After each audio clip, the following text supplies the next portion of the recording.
Hello and welcome back to the MBC Sports Podcast. My name's Andrew Selliver. I'm joined today by Connell Scruggs, JP Eisenhower, and Andrew Feeney as Marist gets ready to play Woodward Academy in potentially the biggest game of the regular season this week. Connell, what do you expect out of this one? Well, I think Maris has matched up very well against this team. They're very strong on the lines, and I think that's one of Woodward's weaknesses, especially their offensive line. They have a star running back, Damari Alston, who is extremely talented, but it's going to be tough running for him behind the offensive line, especially when Maris' defensive line, the physical specimens on the other side. You got Darren McDonald, Lincoln Parker expected to return this week. Ryan Phelan, Henry Clark, those guys on the other side. It's going to be tough to run across from those guys, as well as Tyler Hare, Gray Taylor, and Andrew Manley in the linebacking core. So I think that's a good matchup for Maris there. In terms of defense, Woodward's got a very talented safety, Kari G, committed to LSU, extremely physical. He can get downhill extremely quickly, makes a lot of good reads in the run game, especially. He's able to get and make stops in the run game very quickly. So I think that's something to look out for there on defense for Woodward. Yeah, and JP, this Marist offense put up 43 points against Holy Innocents, shut out the Golden Bears. What do you expect out of this Marist team this week, especially offensively, as they face definitely a tougher opponent in Woodward Academy that only gave up 7 offensive points to Eagles Landing 2 weeks ago? Well, yeah, for Marist on offense, it's going to be a much tougher defense than last week. Connell mentioned Kari Gee, the safety. That he's definitely going to be someone Marist has to watch out for. He's really played within 10 yards of the line of scrimmage. He really is going to be able to come up and tackle, and I think the run game is going to be really hard for Marist. You saw Woodward play really well against the run, and I think it's going to be definitely a difficult thing, especially when you look at their corners, Alan Wright and Kyle Hammond. They've been able to lock down on the outside, so they really don't have to commit more players outside to cover receivers. They're able to stack a lot more players in the box. And someone Maris is going to have to look out for is Ozzie Hoffler, the K-State commit. He's someone who could really make a new quarterback's life really rough in his first few games. Hoffler, the defensive end for Woodward Academy, definitely a big challenge up front. Feeney, Marist lost Lincoln Parker to an ankle injury in the first quarter last week, but get him back with just a sprained ankle this week. How big is it that they get him for this Woodward game? I think it's a very big because that's our starting fullback. That's our senior commit to Army. It's going to be huge having him back. Obviously, it didn't really matter against Holy Innocents. We still won 43-0. But I think this week with Kari Gee at the starting safety, it's gonna be hard for Marist to start a run game. They're gonna definitely have to load the box. Woodward's gonna have to load the box to stop Marist because Marist does have a good O line. It's gonna be a tough game. And Connell Woodward, I mentioned in that Eagles Landing game, they lost 14-0, didn't put up a point offensively. What's the biggest thing for that Woodward Academy team to get their offense rolling in this game? I think what you got to do is you got to make the right blocks for Damari Alston. You got to let him get downhill with a full head of steam there. You can't let Eagles Landing go unblocked to the running back, which is what happened a lot. They let a linebacker go unblocked to Damari Alston in a one-on-one matchup when he really didn't have enough time to get a full head of steam going. So I think that's huge in this game. Also, if your quarterback Bank Snelling's for Woodward, you need to make the passes that are going to convert your third downs here. If you get in a 3rd and 5, 3rd and 6 situation, you need to be accurate and make these passes to be able to convert and extend Woodward's drives because you don't want that Marist offense on the field for a long time.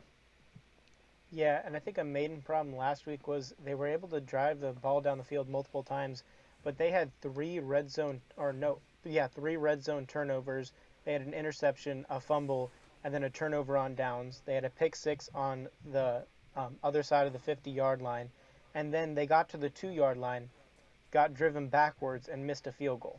They had a lot of opportunities to score, and they really just messed up. They were able to get drives down the field, but they just didn't finish them. And Woodward had an off week last week, the Eagles Landing game 2 weeks ago. I think that really probably helps them because they had a lot of things they needed to work on coming out of that 14-0 loss. The off week definitely gave them a chance to get things going offensively. We'll likely see a much better and much smoother Woodward Academy team this week than what you saw against Eagles Landing in the first week of the season. As we take a look at the 4A composite rankings, nothing has changed since last week except that most of these teams have played a game or played another game. Nobody moving. Marist, Jefferson, Bainbridge, Benedictine, Hapeville, Charter, your top 5.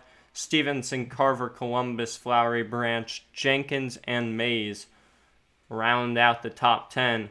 But all 3 of those top teams had not played a game yet. They all got into action last week. Marist and Jefferson both winning big.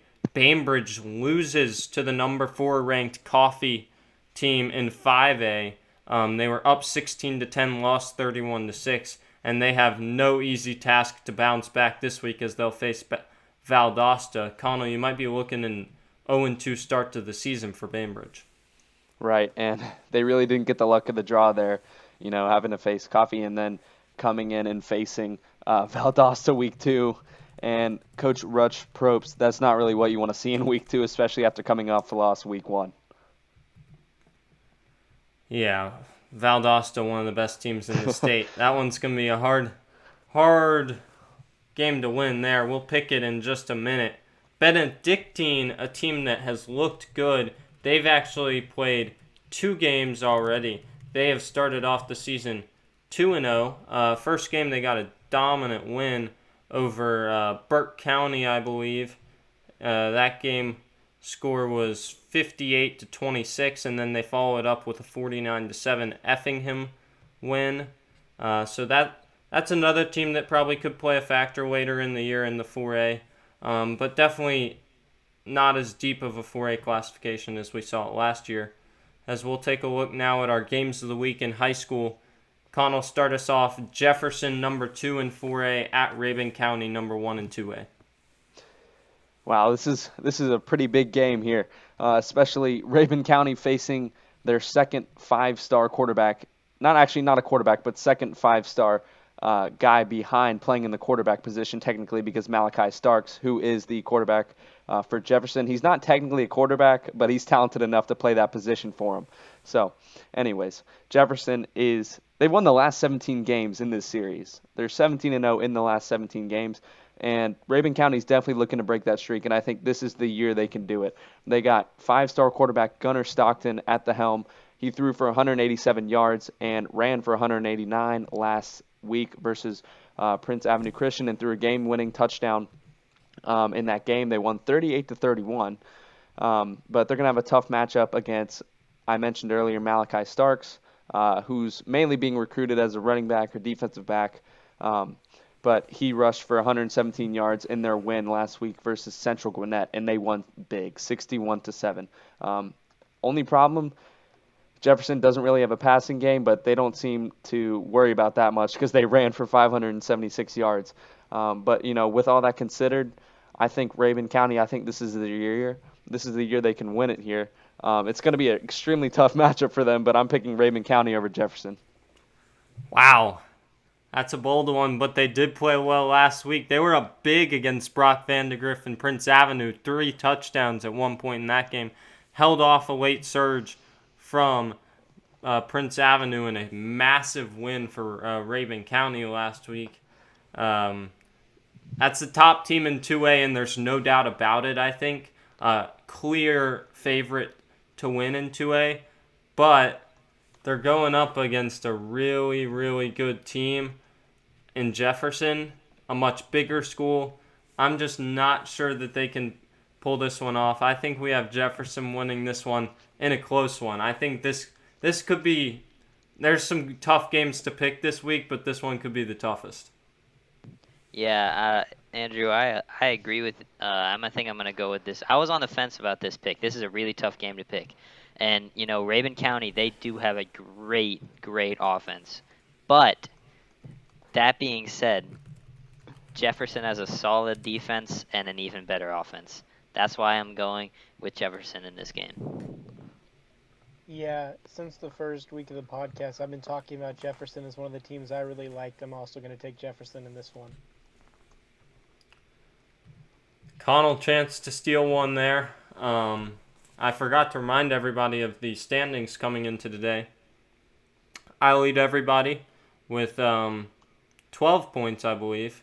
Feeney with 11, and then JP and Connell both on 9.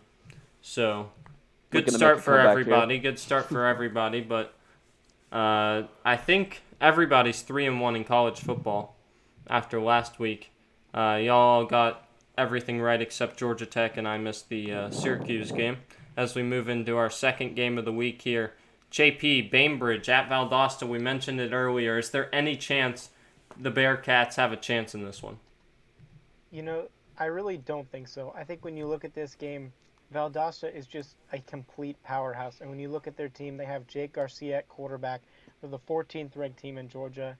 Bainbridge lost last week to Coffee by 15.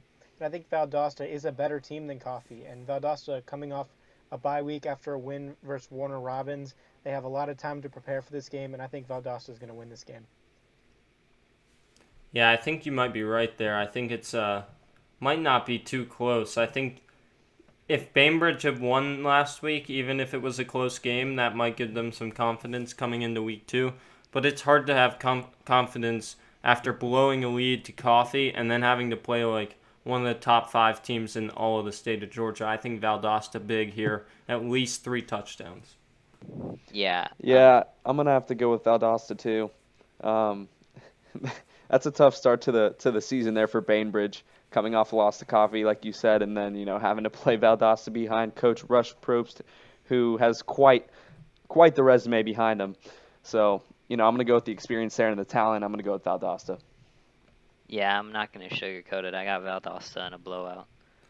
I don't think that really tells us much, though. Even if Valdosta does get beat handily, I think Bainbridge still can be a very big factor in the playoffs this year in 4A. Still one of the top 3 teams, in my opinion. As we take a look at our third of 4 games of the week here this week, an interesting one this week. Oconee County is taking on Clark Central at Oconee County Friday. Clark Central last year, they beat both Oconee County and Buford. And those are the teams they play this week and next week. 2 really tough opponents for Clark Central, but they beat the 5A state champions and they beat the 4A runners-up in Oconee County. Oconee County moving down a classification this year to 3A. They're coming off a massive win in their rivalry game against North Oconee, 27-7. I think I got to take Oconee County here in this one. They have Jake Johnson, a tight end. I think it's going to be tough for Clark Central to stop, even though Clark Central is a bigger school.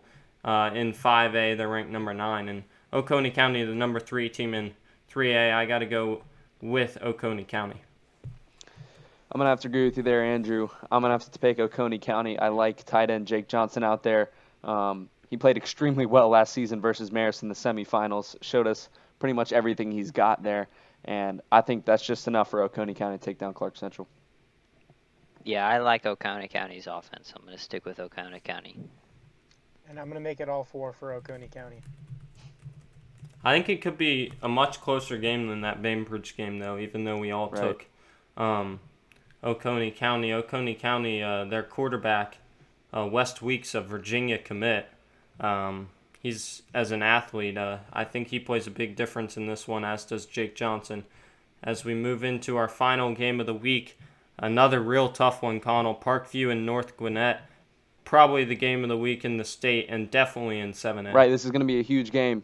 Parkview ranked number 3 in Class 7A, and North Gwinnett is ranked number 4 in 7A. So we got the 3 and 4 in 7A matching up here. Parkview leads the series all-time 3-2, and they come off a win last week versus Mountain View 33-16, led behind Cody Brown, who is their running back committed to Tennessee. He rushed for a monster 245 yards and 2 touchdowns, and he's almost got 4,000 yards in his career.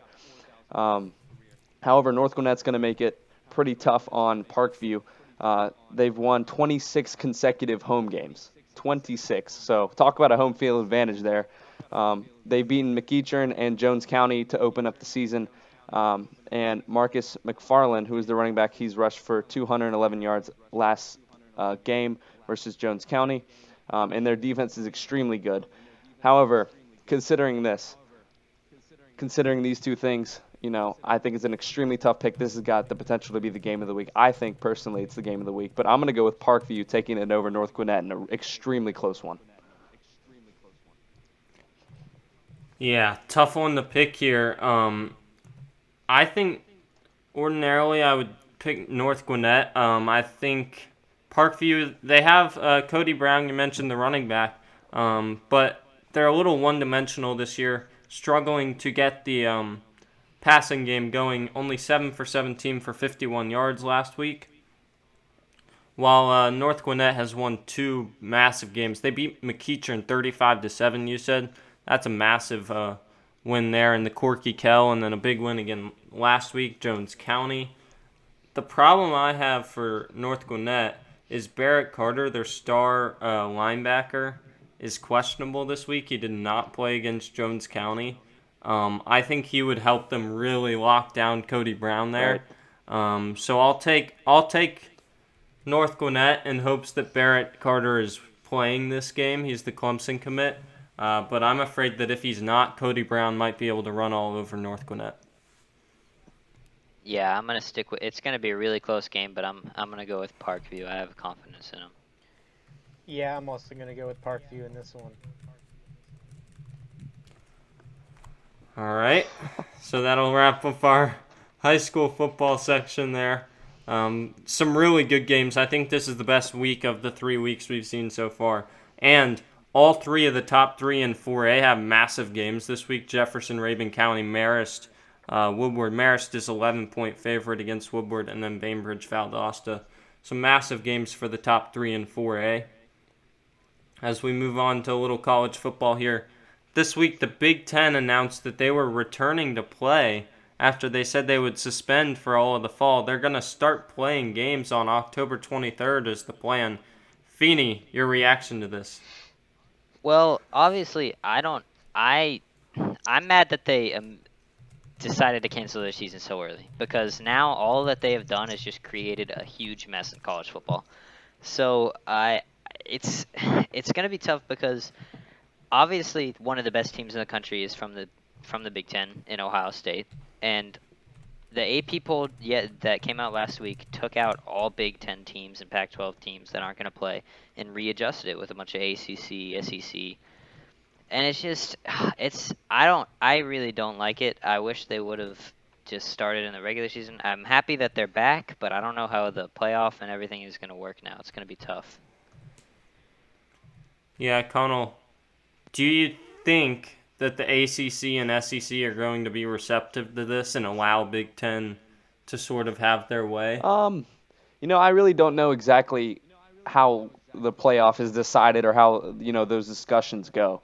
But if you're the SEC, you can't be exactly happy that, after seeing the SEC, the ACC, and the Big 12 kind of start their season, you can't be happy to see them go, oh, okay, I guess like they kind of waltzed in there. We'll throw our guys back in there after trying to make kind of a leadership role. I think the Big Ten was trying to make like a leadership play out of there and try to make it like they were like the first conference to cancel and make it seem like they were the ones calling the shots, and then the other conferences, except for the Pac-12, just said, nah, man, we'll continue to play. We'll play it out, which I think is the right play there, because you had the players go all off season, training COVID protocols, preparing for the season, and then you're going to cancel it before you even started. Like, I never got that from the beginning. So, but I'm glad to see them back, because those athletes, it's got to be torture to just, if their season was canceled, to have, conferences like the SEC, the ACC, and the Big 12 play all season, and you're just sitting at home like, why can't we play too, So,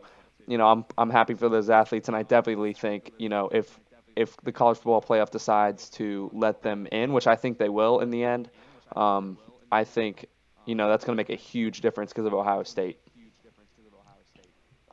Definitely. And JP, now the Pac-12 is kind of the odd man out in this situation as the Big Ten jumps back into playing. What do you think the Pac-12 does to respond to this? I think within the next couple of days, we'll see a news headline saying that they're going to meet and they're going to have a conference with leaders of Pac-12 teams, and they're going to meet within a week. They're going to come back and play. I really don't see at this point, if they're the only major conference that has it canceled now, they're going to come back. I really don't see any situation where they wouldn't, because you can see COVID protocols working for other major conferences. You see now a conference that canceled coming back, and there's just no real reason for them to stay out of the fall season.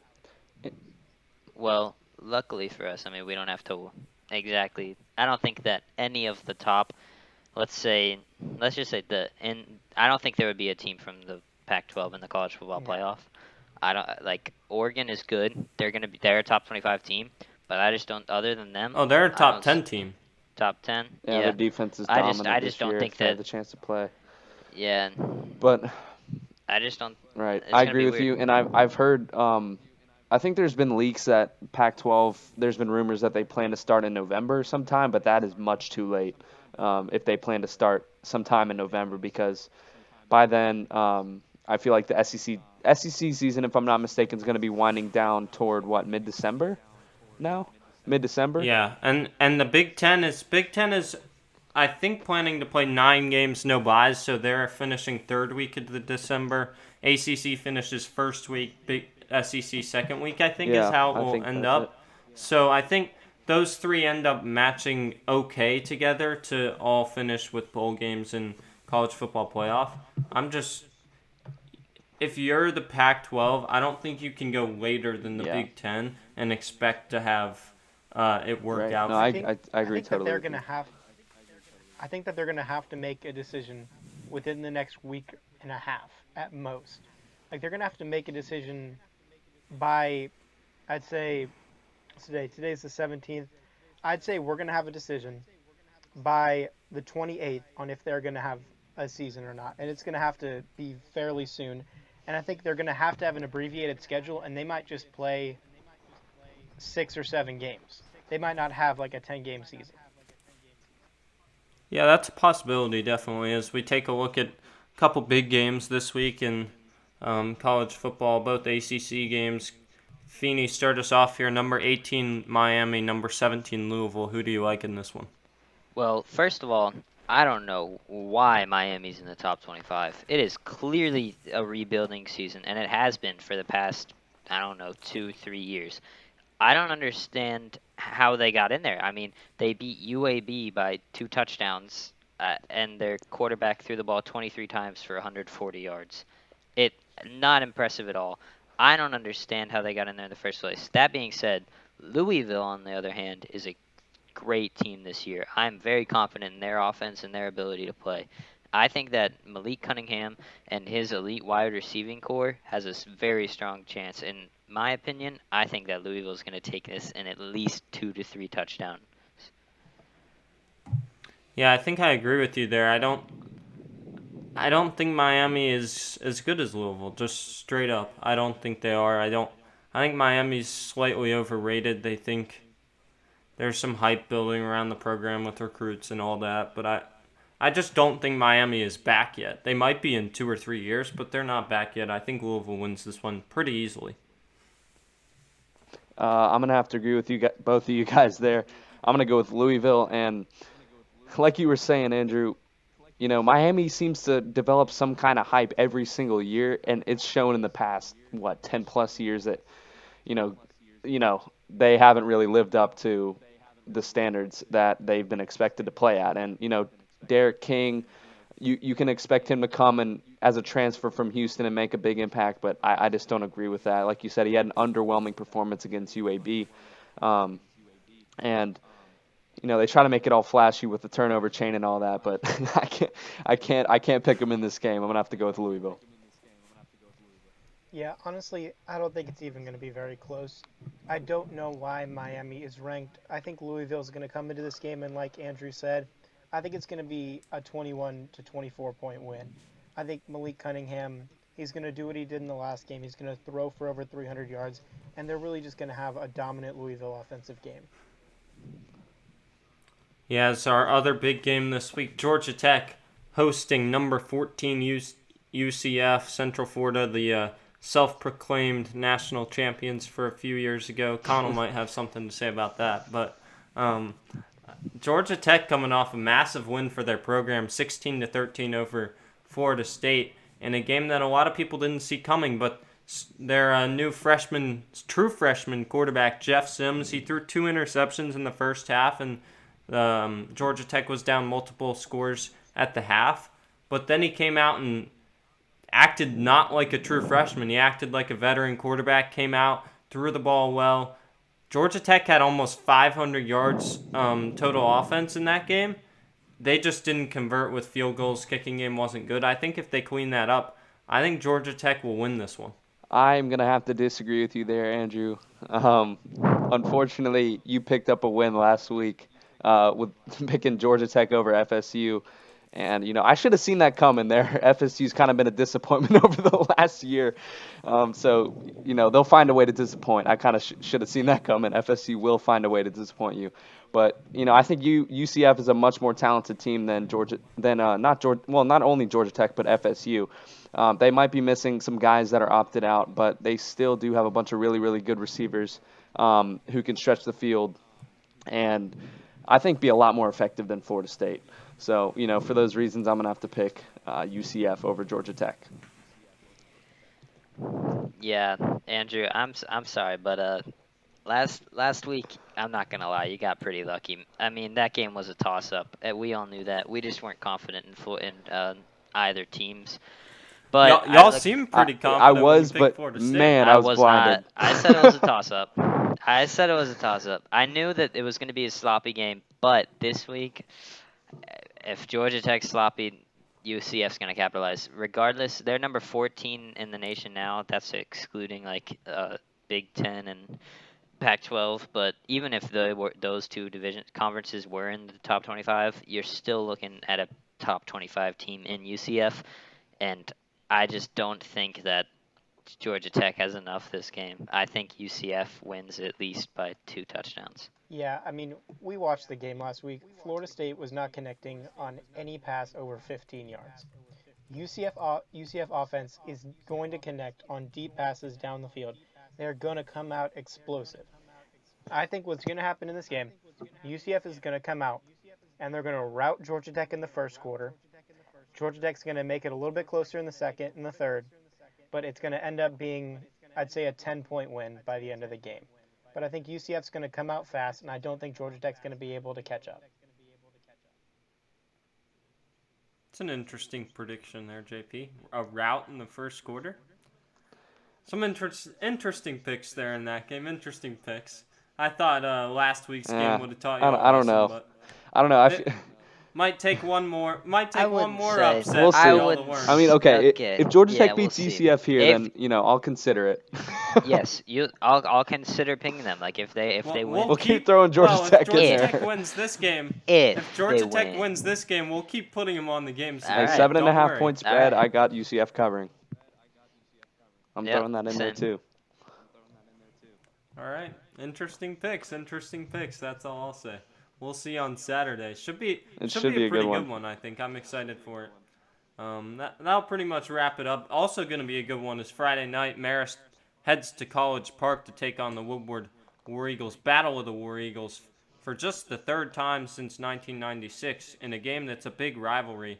Marist 27-23 overall in the rivalry. Marist 11-point favorites. Make sure to tune in on the NFHS Network Friday night, 7:15 for the pregame show with JP Eisenhower, and then Connell and I will have the call for what could be the biggest game of the season on the regular season for the Marist War Eagles. We thank you all for tuning in this week to the MBC Sports Podcast. Thank you all for your viewership, and we'll see you next week. Once again, Friday night, Marist Woodward Academy, 7:30, NFHS Network. Have a great weekend, everybody.